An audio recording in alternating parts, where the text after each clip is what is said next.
Voici les 10 fashion faux pas pour tous les hommes d'affaires. Numéro 1, les X derrière les vestons. Messieurs, quand vous achetez un veston qui soit sur mesure ou prêt à porter, vous devez absolument retirer le X derrière la fente et c'est vraiment une petite ficelle très très mince. Vous devez simplement la retirer délicatement et le tour est joué. Numéro 2, l'étiquette sur la manche.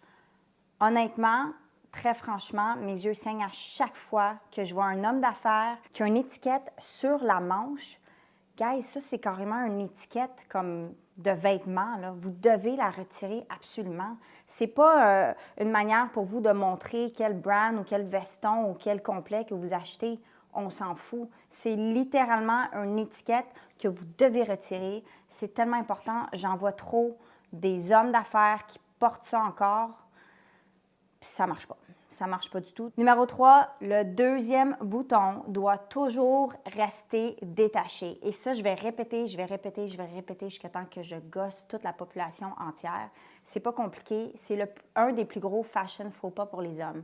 Arrêtez d'attacher le deuxième bouton et arrêtez de venir commenter sur mes réseaux et de dire que vous allez le laisser attaché. C'est non, ça marche pas. Donc, on passe au suivant. Numéro 4, le veston à 3 boutons. Je ne sais pas, premièrement, où est-ce qu'il y en a des vestons à 3 boutons, mais ça ne marche plus aujourd'hui, là. On est rendu en 2023. Revenez sur Terre, là. Ça fait à peu près 30 ans que c'est out, les vestons à 3 boutons. Donc, s'il vous plaît, essayez de prendre en considération quand vous achetez vos vestons. Soit 2 boutons ou à double boutonnage, mais pas 3 boutons. Numéro 5, la manche de chemise. Très, très important. Tous les hommes d'affaires le savent, qui s'y connaissent moindrement dans la mode. Vous devez laisser dépasser la manche de chemise peut-être un quart ou un demi-pouce de plus que la manche du veston. Numéro 6, pour tous les hommes qui veulent opter pour un look chic décontracté, j'ai pas de problème avec ça du tout. C'est un look qui est très masculin, qui est très dominant présentement. Par contre, si vous allez porter un veston, une chemise et un pantalon, par exemple l'agencer avec un jeans, j'ai pas de problème pour ce look-là. Assurez-vous que votre chemise ne dépasse pas votre veston. Quand je vois ça, honnêtement, mes yeux saignent, ça ne marche pas, ça débalance complètement la silhouette.